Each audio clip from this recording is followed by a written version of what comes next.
Tollywood lady power స్టార్గా పేరు తెచ్చుకున్న సాయి పల్లవి ఈ మధ్య సినిమాల్లో కాస్త స్పీడ్ తగ్గించింది. తెలుగులో చేసింది తక్కువ సినిమాలు అయినప్పటికీ విపరీతమైన ఫ్యాన్ ఫాలోయింగ్ సొంతం చేసుకుంది ఈ ముద్దుగుమ్మ.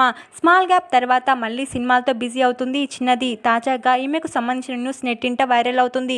ఇప్పటి వరకు ఏ సినిమాకైనా 1 కోటి నుంచి 2 కోట్ల మధ్య రెమ్యునేషన్గా తీసుకునే సాయి పల్లవి బంపర్ ఆఫర్ కొట్టారు.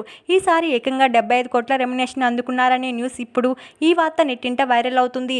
బాలీవుడ్ మేకర్స్ నితీష్ తివారీ తెరకెక్కించే big pan India cinema Ramayanam.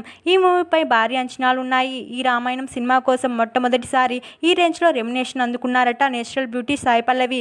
ఇక రణబీర్ కపూర్ రాముడిగా, సాయి పల్లవి సీతగా యాక్ట్ చేస్తున్న ఈ సినిమా 3 భాగాలుగా తెరకెక్కనుందని టాక్.